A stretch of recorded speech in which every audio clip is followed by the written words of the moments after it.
Olá, eu sou a Naomi e este é o canal Arumin. Esta é a série Áudio Leitura Científica. Aqui faço a leitura de artigos científicos. Desenvolvimento do pensamento crítico por meio do estudo de lógica argumentativa na alfabetização científica. De Pablo João Canal da Costa, Bianca Possel, Armando Foscarin e Cleci T. Werner da Rosa. Resumo. A pandemia causada pelo coronavírus durante o ano de 2020 explicitou um problema nas redes: a disseminação de notícias falsas, as chamadas fake news, informações incorretas e argumentos falaciosos que tentaram minar a opinião pública. Tais argumentos constituem-se muitas vezes como informações pseudocientíficas, ou seja, que apesar de não possuírem validade, tentam passar-se por cientificamente aceitos, bem como argumentos anticientíficos que simplesmente negam toda a razão e bom senso visando atacar a ciência. Partindo deste contexto, é possível que o estudo de lógica argumentativa voltado à alfabetização científica entre os jovens possam ser um recurso para preparar os jovens criticamente para o contato com a desinformação, ou seja, para torná-los alfabetizados cientificamente. Buscando se discutir esse tema, o presente artigo apresenta na forma de um ensaio aspectos bibliográficos que possam estabelecer um diálogo entre a alfabetização científica e a lógica filosófica. A partir das reflexões decorrentes deste estudo, considera-se que a lógica argumentativa possa vir a colaborar com o processo de alfabetização científica em jovens e crianças, ajudando a desenvolver pensamento crítico e reflexivo frente às artimanhas pseudocientíficas tão disseminadas na contemporaneidade. Palavras-chave: ciência e pseudociência, argumentação, ensino de ciências. Introdução. Diante do contexto de advento das redes sociais, onde também cada vez mais as pessoas têm acesso a publicar e compartilhar informações, vemos que muitas vezes essas mesmas informações carecem de acuracidade. A pandemia causada pelo coronavírus no ano de 2020 explicitou um problema nas redes: a disseminação de notícias falsas, as chamadas fake news, informações incorretas e argumentos falaciosos que tentaram minar a opinião pública, fazendo parte da população mais leiga frente a temas e conceitos científicos, desacreditarem nas orientações de autoridades mundiais na área da saúde e, ao invés disso, acreditarem em informações provenientes de fontes duvidosas. O conceito de fake news tem sido objeto de discussão na literatura. Porém, em Menezes 2018, encontramos uma tentativa de definição, um documento deliberadamente falso, publicado online com o objetivo de manipular os consumidores. O autor opta por utilizar a palavra documento ao invés de texto como forma de englobar recursos e ferramentas, como vídeos, fotos e outros. Por sua vez, a expressão deliberadamente falso é justificada em virtude do que o apresentado pode ser total ou parcialmente uma mentira, e quem produziu o documento sabe disso.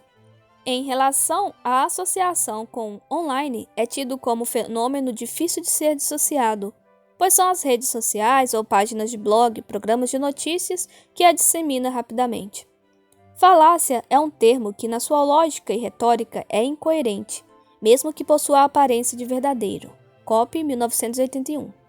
Em geral, em uma expressão falaciosa, as premissas do argumento não sustentam a conclusão.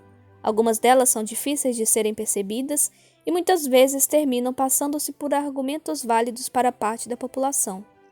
É o caso das fake news, que recorrem a fatos e acontecimentos reais, porém com uma interpretação enviesada, distorcendo o conteúdo. Essas são comumente utilizadas para embasar argumentos pseudocientíficos, como os que negam o aquecimento global e as vacinas, por exemplo. Tal entendimento sustenta a ideia central desse texto, que pretende contribuir argumentativamente com a premissa de que o estudo de lógica pode contribuir para o desenvolvimento do pensamento crítico na área de alfabetização científica frente às desinformações pseudocientíficas que minam o senso comum. Estudar lógica argumentativa voltada à alfabetização científica pode ser um caminho que nos leva a compreender melhor nossa própria forma de receber e elaborar argumentos científicos. O texto, produzido a partir das discussões em uma disciplina de alfabetização científica de um programa de pós-graduação, apresenta um caráter de ensaio, apoiando-se para sua estruturação em materiais bibliográficos como livros e artigos a respeito de alfabetização científica e lógica filosófica.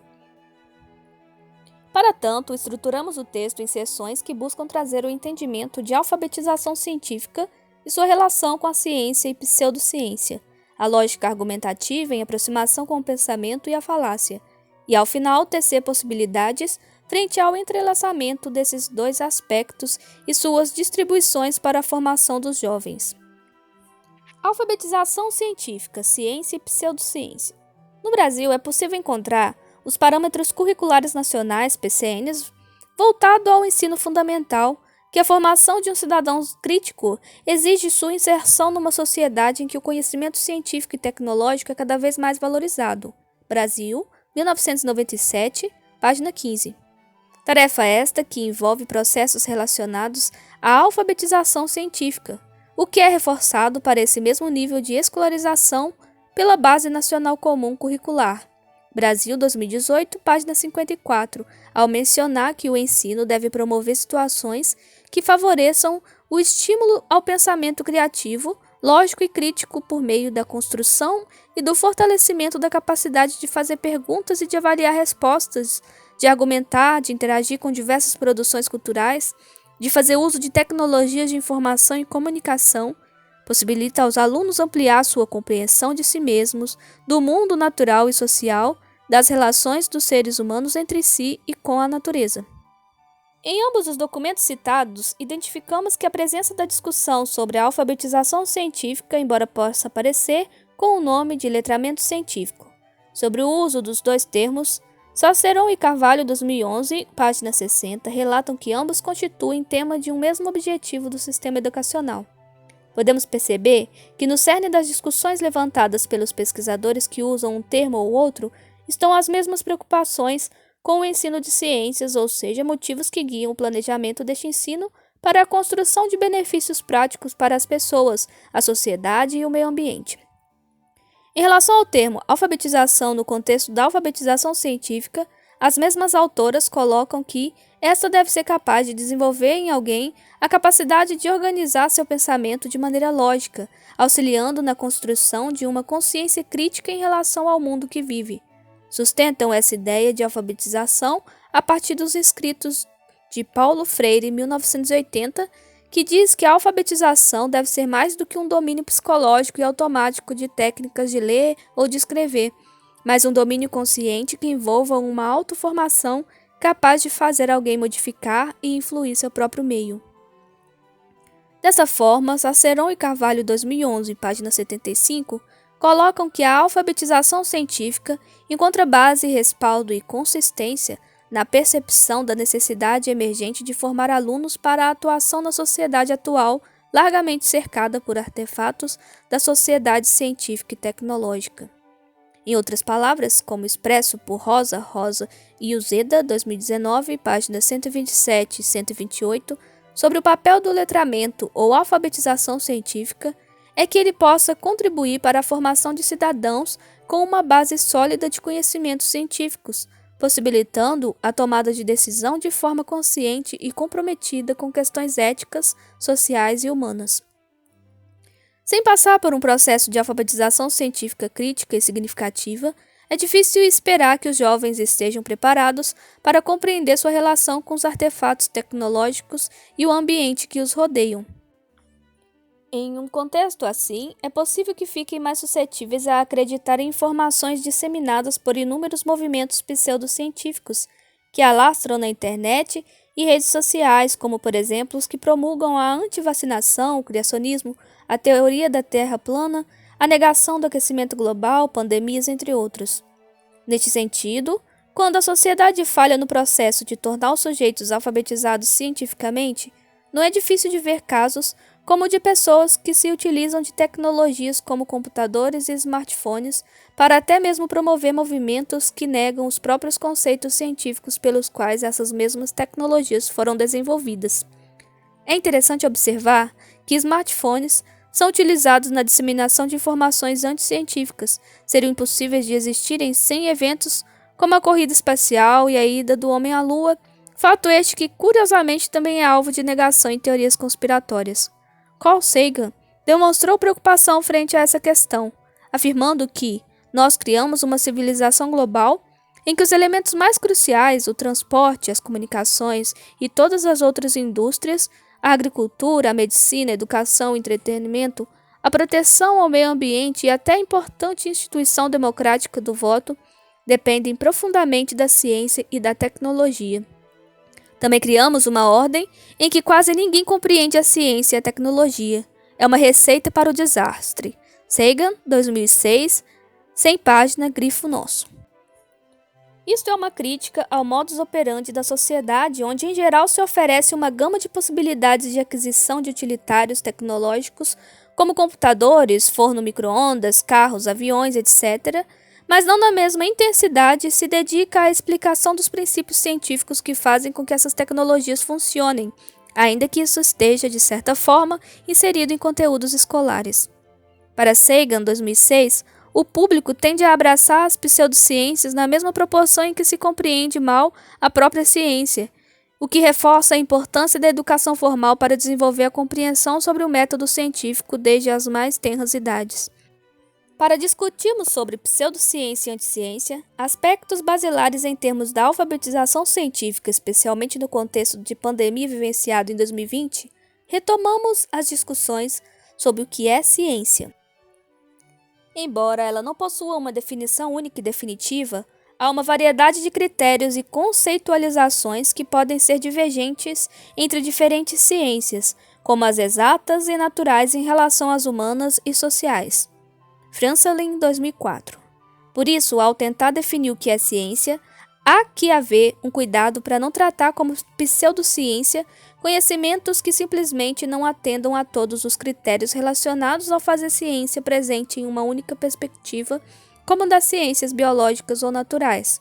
Alguns autores estabelecem critérios que podem ajudar a identificar uma pseudociência.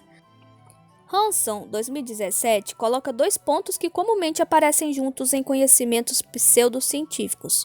1. Não são científicos. 2. Seus defensores tentam criar a impressão de que são conhecimentos científicos.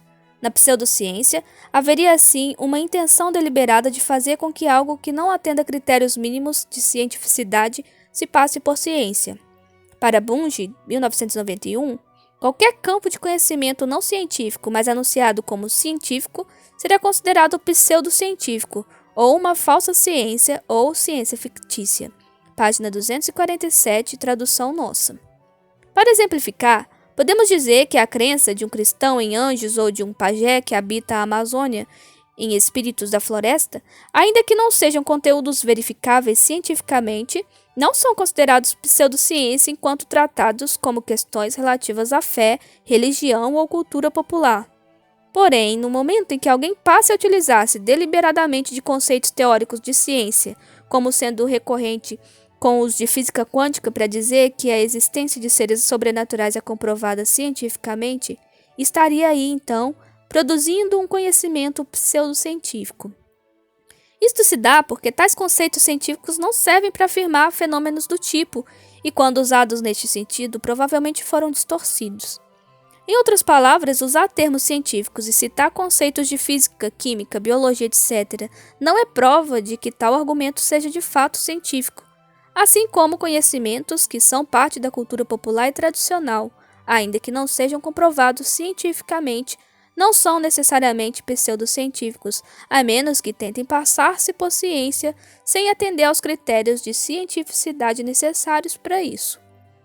Um exemplo disso é a pseudociência chamada de teoria do design inteligente, onde seus defensores tentam atribuir um caráter de validade e cientificidade ao criacionismo, afirmando terem superado a teoria da evolução darwiniana. Aqui tenta-se encaixar a ciência em um modelo teórico obsoleto há séculos, selecionando apenas dados e informações que corroborem o criacionismo. Isto chama a atenção para outro aspecto importante que diferencia a ciência da pseudociência, que é o critério popperiano de falseabilidade do conhecimento científico, onde cada descoberta da ciência não se constitui como uma verdade última, mas aceita-se que é um conhecimento temporário que poderá ser substituído quando um enunciado seguido de uma contraprova consistente for capaz de refutá-lo. Francelin, 2004. Enquanto a ciência conta com o princípio da incerteza e da possibilidade da mudança de paradigmas, as pseudociências sustentam-se por vezes no que consideram verdades absolutas e inquestionáveis, que, quando colocadas à prova, apelam-se para desqualificar a ciência. Ao comparar ciência e pseudociência, Sagan fala que a pseudociência é exatamente o oposto. As hipóteses são formuladas de modo a se tornar invulneráveis a qualquer experimento que ofereça uma perspectiva de refutação para que, em princípio, não possam ser invalidadas. Os profissionais são defensivos e cautelosos, face oposição ao escrutínio cético, quando a hipótese pseudocientífica não consegue entusiasmar os cientistas, deduz-se que há conspirações para eliminá-la. Sagan, 2006, 100 páginas. Como exemplo disso, há defensores da teoria da Terra plana que, não conseguindo sustentar seus pressupostos diante de evidências realmente científicas, acabam por citar teorias conspiratórias do tipo que a comunidade científica, os governos, a mídia e até as agências espaciais de todo o mundo estariam em conluio para encobrir as informações de que a Terra seria, na verdade, plana. Nesse sentido, alguns movimentos, além de pseudocientíficos, tornam-se também anticientíficos. A anticiência, além de tentar passar-se por ciência, como no caso das pseudociências, coloca-se contra a ciência e busca desacreditar a comunidade científica internacional frente à sociedade.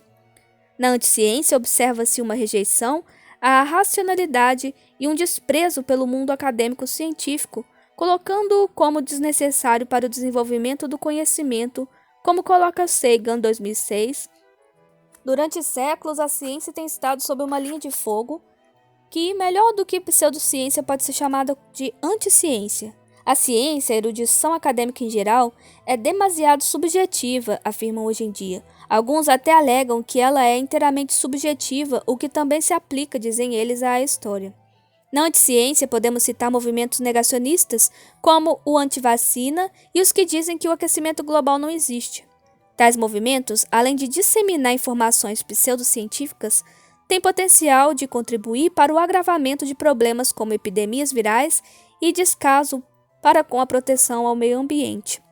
Estes movimentos pseudocientíficos e anticientíficos têm seus pressupostos baseados em falácias argumentativas, algumas das quais abordaremos adiante. Pensamento, falácia e argumentação. O ser humano é composto por pensamentos e intuições. A partir disso, pode emitir julgamentos e premissas argumentativas para convencer alguém sobre algo específico. Quando se está prestes a dissertar sobre um assunto, podemos seguir dois caminhos distintos.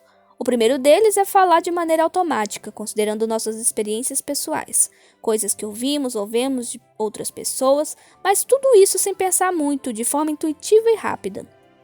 O segundo caminho é mais lento, porém mais crítico e reflexivo, fazendo com que a afirmação, opinião emitida tenha bases nas quais possa se firmar. Os dois caminhos podem ser chamados de argumentação.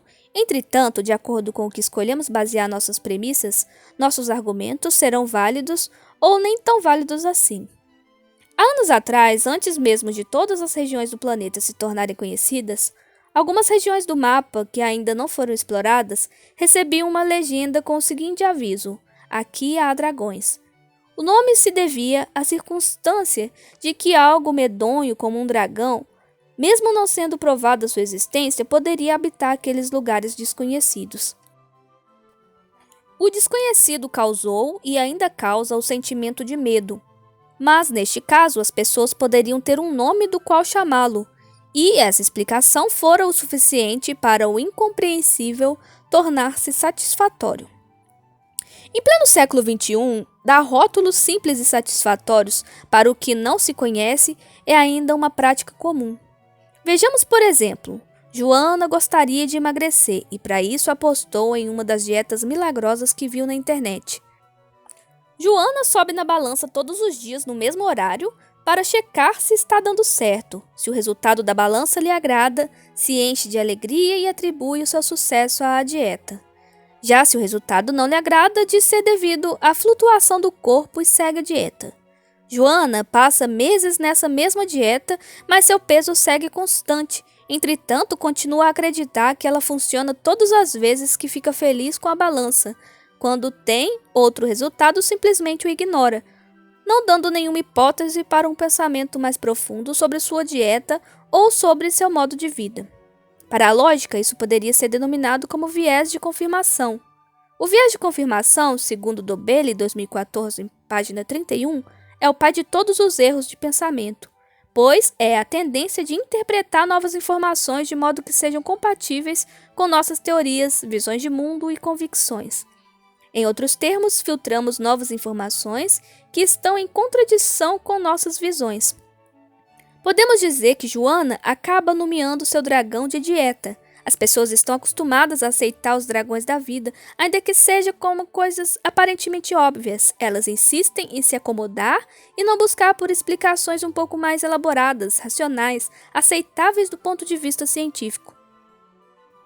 No documentário Aqui Há Dragões, Here Be Dragons, são mostrados exemplos dos dragões que encontramos no dia a dia, e a maioria são de medicamentos que prometem aumentar a energia, ajudar a melhorar a memória, curar o estresse, compostos de todas as variedades que dizem curar a algo, desde vitamina C até ketchup orgânico, livros de autoajuda que concedem a receita de como ter uma vida revitalizada e plenamente feliz, diversos estabelecimentos com publicidades que prometem a cura para desconfortos físicos, mentais e até da alma, com recursos por vezes duvidosos, ajuda para espantar fantasmas, mau presságios e muitas delas só agem de acordo com o que o horóscopo do jornal previu para seu signo.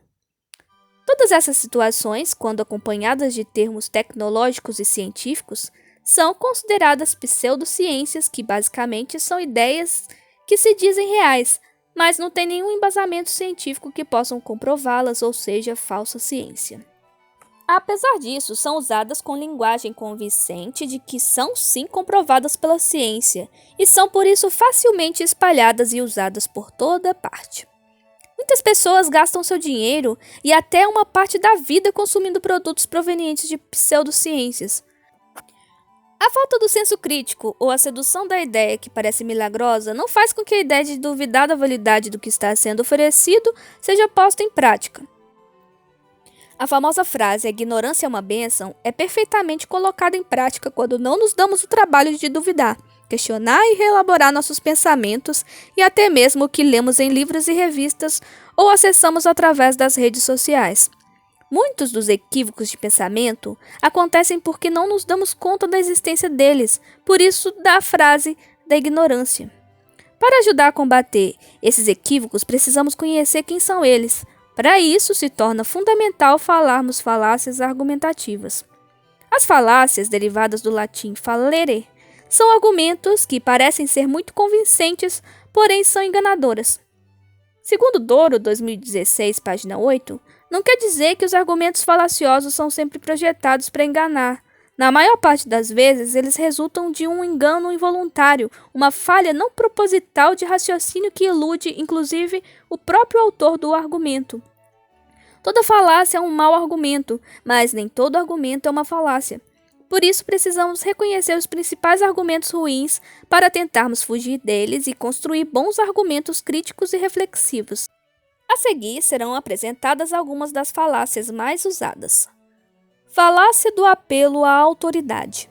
A maioria dos trabalhos acadêmicos feitos na universidade ou mesmo nas escolas é sempre baseada em alguma teoria que já foi escrita por algum autor, e geralmente esse autor é um especialista no assunto. Para escrever o presente texto sobre alfabetização científica, por exemplo, precisamos recorrer a argumentos de estudiosos reconhecidos da área de alfabetização científica para basear nossos argumentos. Caso fosse usada a argumentação de uma celebridade da música popular brasileira para tal, estaríamos cometendo apelo à autoridade, pois essa celebridade não é autoridade no assunto em questão. Essa categoria de estratégia argumentativa é facilmente encontrada em propagandas na televisão, onde vemos a marca de pasta de dente sendo qualificada pelo jogador de futebol Neymar. Por vezes, as pseudociências utilizam a falácia do apelo à autoridade, como quando alguém com titulação acadêmica mais elevada, como mestre e doutor, aparece trazendo alguma informação que sustente aspectos de um conhecimento pseudocientífico, a exemplo de que vacinas são prejudiciais ou causam autismo. Em geral, é possível observar que ou o colocado por essa autoridade foi tirado de contexto, ou não possui critérios suficientes para ser considerado científico. Falácia de rampa escorregadia. Como o nome sugere, serve para a argumentação que desliza de um lugar e acaba parando em outro, por vezes bem exagerado. Ela acontece no momento em que uma sequência de eventos é apresentada como consequência inevitável da aceitação de uma posição inicial, sem que haja qualquer evidência de que isso realmente vai acontecer. Doro, 2016, página 42.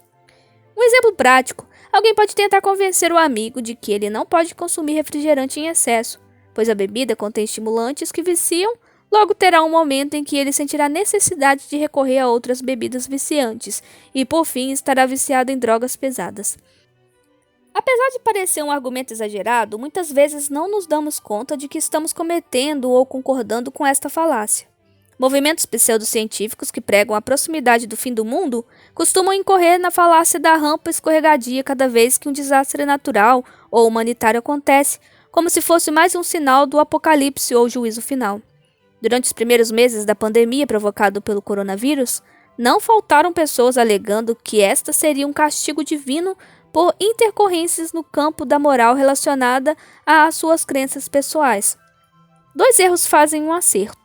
Essa falácia consiste na tentativa de justificar um comportamento questionável ou não aceito pelas leis, com outro comportamento questionável ou não aceito. Essa falácia está presente em ditos populares como ladrão que rouba ladrão tem direito a 100 anos de perdão. Ora, se não é certo roubar algo que não é seu, o caso do ladrão que rouba outro ladrão continua sendo errado, independente da situação. Durante os primeiros meses da crise sanitária causada pelo coronavírus, houve pessoas e até mesmo autoridades populares que se recusaram a utilizar máscaras nas ruas, alegando que todas as pessoas seriam uma hora ou outra contaminadas, e quem tinha que morrer pelo vírus morreria. Esse argumento determinista e sem sentido seria para justificar a não adesão a algo que contribua na redução de infecções e mortes pelo Covid-19. Ad hominem, uma das falácias mais comuns. Ad hominem é a falácia que significa atacar o homem. Além de desviar o foco da discussão, ataques pessoais desse tipo têm como intenção desqualificar o oponente. Por exemplo, em uma discussão sobre arte contemporânea, alguém reage nos seguintes termos a uma opinião: desconfio que você nunca visitou um museu e que tampouco fez leituras na área, por isso seria conveniente que você aguardasse suas opiniões para si. Doro, 2016, página 58. Não significa que só porque a pessoa discorda da opinião alheia que tem o direito de diminuí-la ao ponto de tirar a credibilidade da outra pessoa, afirmando que ela só pensa assim por não entender nada da arte contemporânea. Em debates políticos, é muito comum observar como cada participante do debate se porta durante suas argumentações. Alguns gastam todo o seu tempo atacando a pessoa e não ao argumento dela. Sendo assim, quem acaba perdendo a razão é a própria pessoa. A falácia do ad hominem também é vista sendo utilizada para sustentar pseudociências, como quando o argumento de uma pessoa é desconsiderado e invalidado simplesmente por ela ter uma opinião política diferente. Movimentos que negam o aquecimento global costumam atacar ativistas por outras opiniões progressistas que supostamente indicariam que estes são por isso comunistas e não devem ser levados a sério, o que está ligado também à falácia do espantalho.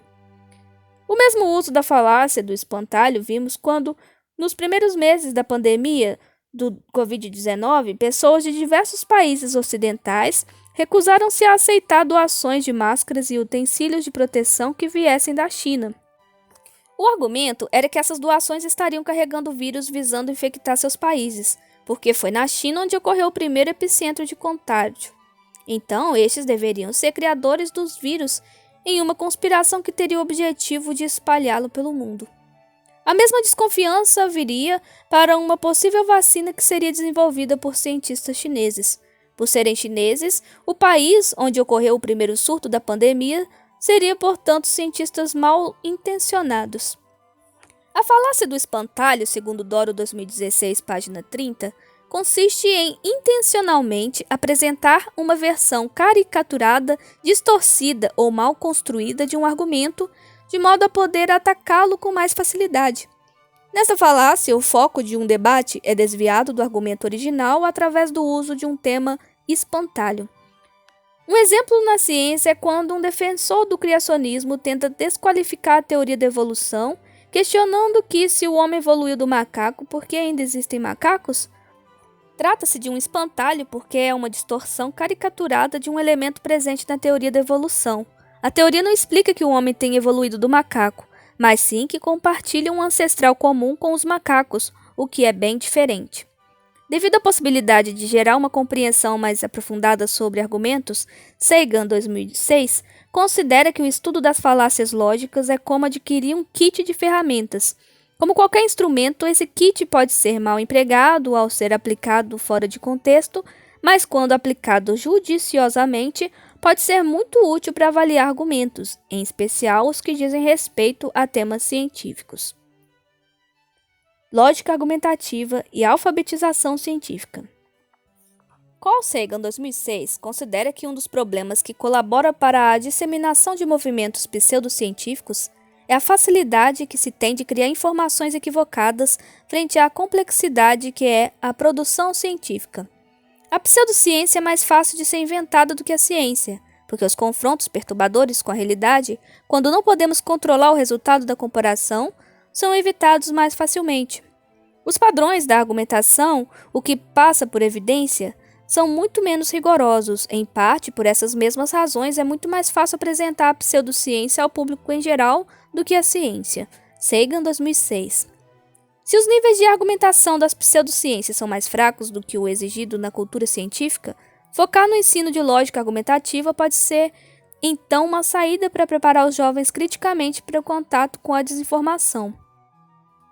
Cicerón, 2015, coloca que a argumentação dialética, como a estratégia de ensino de ciências, pode evidenciar as perspectivas de construção e entendimento de conceitos e ideias, explicitar divergências e colocar ideias pessoais em confronto, de modo a analisá-las.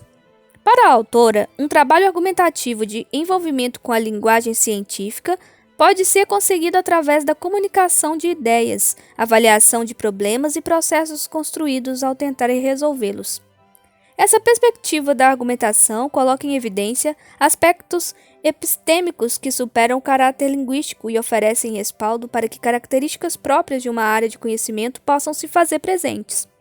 Para nosso caso, nas ciências da natureza, a construção de argumentos deflagra a busca por entendimento, validação e aceitação de proposições e processos de investigação em que justificativas e condições de contorno e de refutação precisam ser explicitadas. Cicerón, 2015, página 60. Dessa forma, a alfabetização científica aliada à argumentação e ao ensino por investigação pode promover a concretização do estabelecimento de uma cultura científica escolar. Cicerón, 2015, página 61, nos mostra que a linguagem argumentativa tem o intuito central de delimitar o contexto de validade de uma afirmação, explicitando condições de contorno e condições de exceção associadas ao fato em alegação. Tanto a investigação quanto a argumentação compõem aspectos do fazer científico e por isso correspondem a elementos da cultura científica. Continua a autora mencionando que, ao mesmo tempo, investigação e argumentação têm sido utilizadas como formas de tratar assuntos científicos em sala de aula. Explicitam-se não apenas como metodologias ou abordagens educativas, ocupando o papel de colocar em evidência aspectos culturais do fazer científico. Podem demarcar, de modo mais claro, o que é próprio da disciplina escolar relacionado à ciência da natureza. Assim, correspondem a elementos da cultura escolar. Partindo disso, pode-se propor que o estudo de lógica argumentativa no ensino formal, como o discernimento de falácias, pode ser uma forma de contribuir na tarefa de alfabetização científica, que, junto ao ensino por investigação, torna-se essencial para a formação dos jovens para o mundo atual. Nesse sentido, destaca-se que a alfabetização científica, como expressa por Monteiro, Rolando e Teixeira, 2021, está diretamente relacionado com o desenvolvimento das capacidades de ler o mundo a partir de uma linguagem científica, apropriando-se dela para participar das discussões que buscam maneiras de aperfeiçoá-las. Perspectiva que é corroborado por Chassot 2000 ao mencionar que a alfabetização científica representa um conjunto de conhecimentos que deve não apenas facilitar aos sujeitos a leitura do mundo onde vivem, mas uma leitura capaz de identificar a necessidade de transformá-lo e transformá-lo para melhor. No seu entendimento, a alfabetização científica significa uma espécie de empoderamento dos estudantes para que se tornem agentes da transformação de sua realidade. A apropriação do conhecimento, em particular do de natureza científica, fornecerá os instrumentos necessários para a articulação e construção do conhecimento que poderão levar às ações transformadoras. Segue o autor mencionando que o ensino de ciências deve estar alinhado com essa perspectiva, possibilitando que sua linguagem seja compreendida pelos estudantes e facilite o seu entendimento do mundo. Esse entendimento de alfabetização científica remete ao enunciado por Shen, 1975, de que existe 3 noções de alfabetização científica.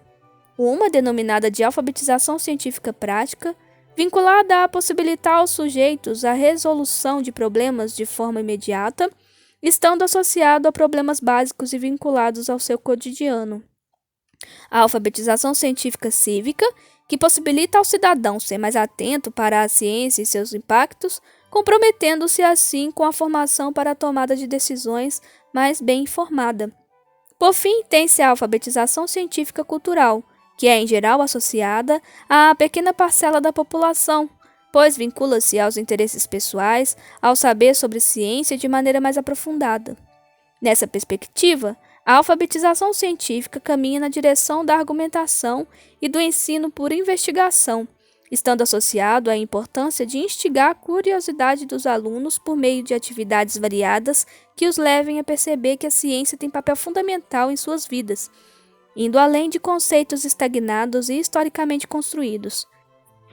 O ensino de ciências, quando orientado por um processo de alfabetização científica, favorece ao aluno estabelecer um diálogo com o mundo, uma interlocução com as outras áreas do conhecimento, o desenvolvimento de atitudes e pensamentos que permitam ampliar sua visão de mundo.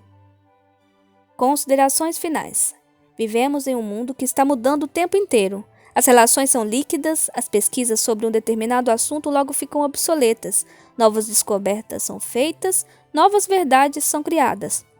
Perdidos em meio a tantos caos, nos vemos obrigados a tomar decisões e pensar rapidamente sobre o que comer, o que fazer no trabalho, sobre o tema do artigo da faculdade, sobre o assunto que está bombando no noticiário, sobre a descoberta da cura de uma doença, enfim, sobre todas as esferas da vida.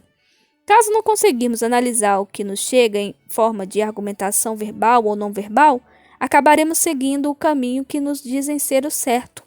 A possibilidade de um caminho apresentamos até aqui, denominando-o de estudo da lógica. Não é novidade que são feitas pesquisas nas áreas das ciências humanas e exatas sobre as contribuições do estudo da lógica no desenvolvimento do raciocínio e pensamento reflexivo no ser humano. Matthew Lipman, 2008, foi um dos precursores na área da filosofia que se debruçou em pesquisas com estudantes e adolescentes e universitários que estavam sendo apresentados à lógica com o objetivo de construírem o pensar crítico. Para ele, o pensar crítico é o pensamento que 1.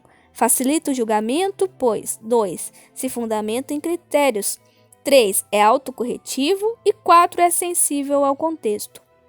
Lipman, 2008, página 172. Sendo assim, resumidamente, as pesquisas de Lipman, 2008, apontaram que a diferença entre o grupo que não estudou e o que estudou lógica foi significativa em diversos âmbitos da vida dos estudantes, inclusive anos depois, quando estes já estavam em níveis superiores de estudo.